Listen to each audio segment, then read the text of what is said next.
Welcome to this week's Ask Charlie. My neighbour very kindly brought over some of these gorgeous Mirabelle plums. They are so delicious. So I thought that we could make a Mirabelle Plum Tart. Now, if you don't have any little Mirabelle plums, it's fine. You can just use regular plums for this recipe. So let's get cooking.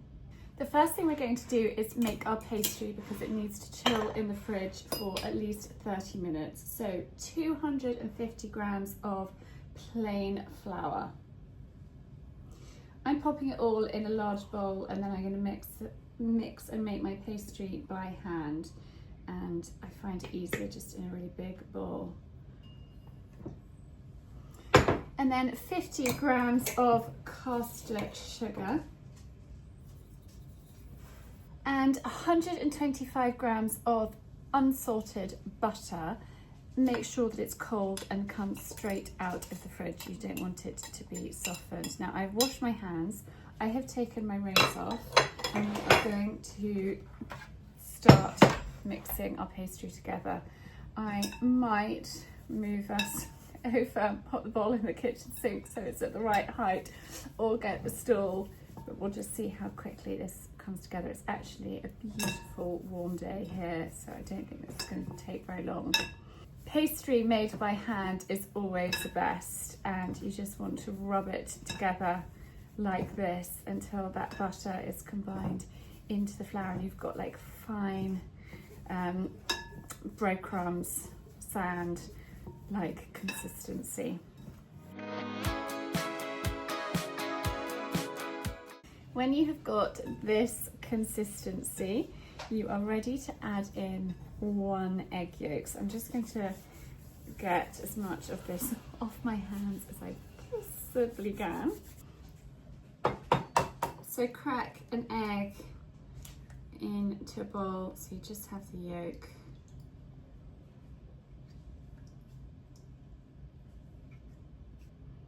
And then add the yolk into your mixture. Then I'm going to use a knife and I need a little water.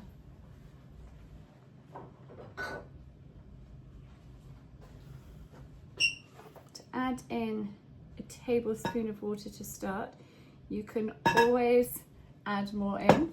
You can't take it away. And I'm just going to use a knife just to start mixing it. I don't like to have my hands in there too much. You want your pastry to not be overworked, so I use a knife just to start with, and then we can work out how much water we want. I'm probably going to add in 1 more tablespoon and then I'm going to get my hands in.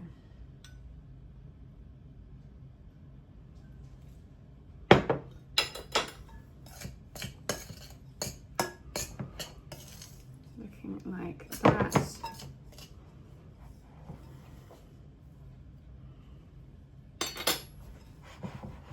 And when I can bring it together in a ball, I know that we are ready.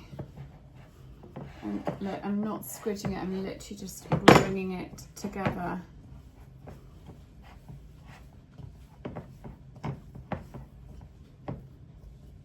Definitely don't need any more water.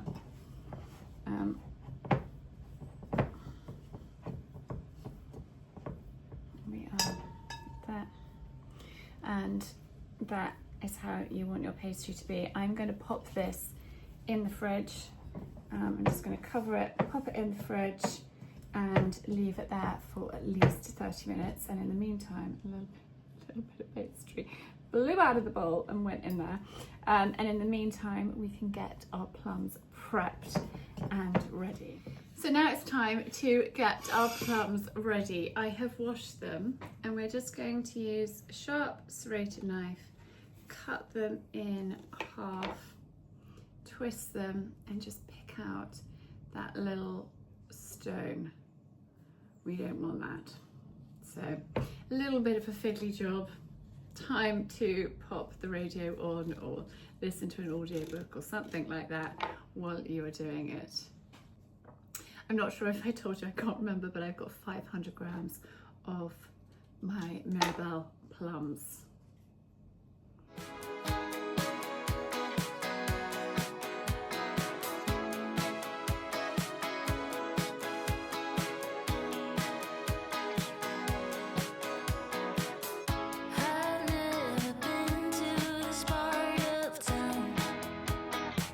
My dough has had half an hour in the fridge. I've taken it out, just given it a bit of a squidge together. I have floured my surface, and always flour your rolling pin as well.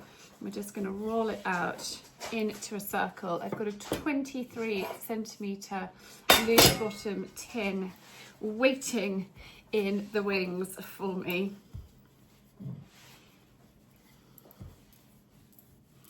Make sure your pastry isn't sticking to your surface, so just pick it up, flour, and flip over. Try and roll it into a circle shape if you can. Roll your pastry out to your desired thickness. Have your tin waiting in the wings, and just carefully, I don't know if you can see, Lola and Rosie are wrestling behind me. They are so sweet together.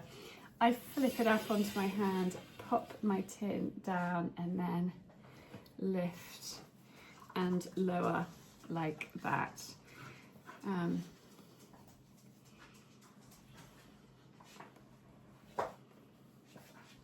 then I just use the side of my finger, and I'm pushing the pastry down in as well with my fingers and with my knuckle just into the edges of my tin. And if you push it down, it's less likely to shrink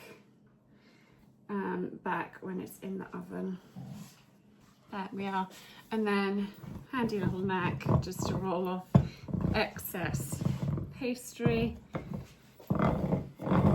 like so. Voila. There is our pastry case. My voice has just gone funny. I'm just going to prick it and pop it back in the fridge for about 15 minutes, just to chill, and then it's less likely to shrink as well. I don't know if I shared this with you. This I use actually for my sourdough. It is a reusable cover. I will leave it linked down below. I have an Amazon storefront. I will leave that link down below as well, because it's got all sorts of useful things, and this is one of them. They last really well. You can wash them, reuse them, so much better than using cling film. So that is what I use. I'm just going to clean this surface, and then in 15 minutes time we will make our tart. My pastry has had 15 minutes. In that time, I might be covered in hay. I've just gone and given Molly some hay and topped up her water and just checked on her, given her a little bit of TLC. Now I've got some ground almonds, and I'm going to sprinkle a tablespoon of ground almonds over the base of my tart.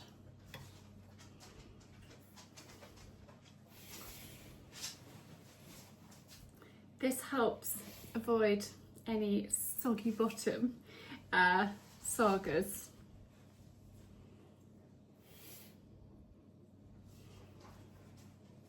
To just try and spread it out evenly if you can.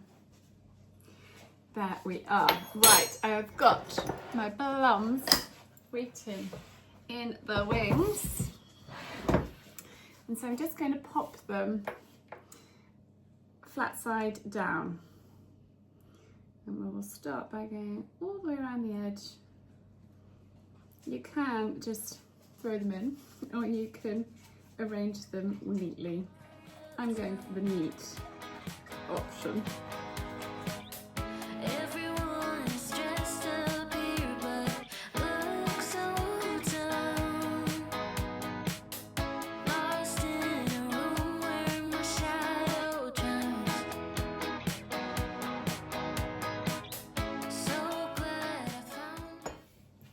There we are, plums arranged, and I've got some light soft brown sugar. I'm going to use 2 tablespoons, but I'm actually going to just do it by hand because I think I'll have more control. I'm just trying to spread it evenly over, not evenly, but you know what I mean. We're going for a rustic tart, not a work of art, although I think it's a work of art. I don't like it to be too perfect and too precise. And I love seasonal cooking, and you know, now is the time for plums, and so this is a great recipe for you if you have got plums growing, or you have got some locally to you. Wonderful. Now, I haven't blind baked my pastry because I have an Aga. I don't need to blind bake, but if you normally blind bake, then do that. I'm going to pop this in the baking oven of my Aga for 25 to 30 minutes, just making sure that the pastry doesn't burn.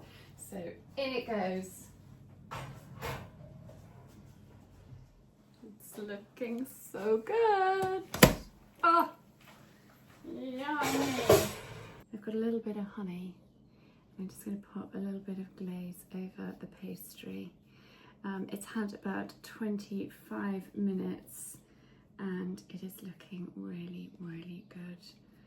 Cannot wait until it has cooled and we can try it. So yeah, leave it to cool in the tin and then you can try and carefully get it out onto a plate or serve it in the ring if you are a little apprehensive about trying to turn it out. The honey just is an optional extra. It just makes the pastry look lovely. It gives it a beautiful sheen. And then so many different ways to serve this, but with some ice cream, with some crème fraîche, with some cream, with some whipped cream, however, or some clotted cream even, however you prefer it, but absolutely delicious and a lovely seasonal recipe. Now my tart has cooled enough to handle, and I'm not going to try and take it off the bottom, but I am just going to take the rim off and pop it on a plate. And then I have got some extra thick double cream, which I think will be absolutely perfect with this. So now it is time to serve it up. And we'll pop it on a plate. It's got a big knife. And a moment of truth. Cutting it up.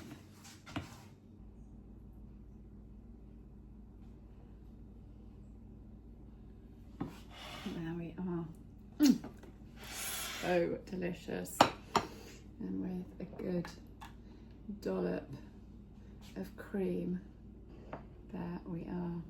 So I really hope that you have enjoyed this week's how-to making a Mirabelle Plum Tart. So delicious, so seasonal, so scrumptious, and actually really easy. Make sure that you save this recipe, which I will leave in the description of this video, because the pastry is the same for all sorts of tarts. Shortcrust pastry, basic pastry, and really, really scrumptious for a sweet pastry. I cannot wait to try this, so I'm going to dig in and enjoy.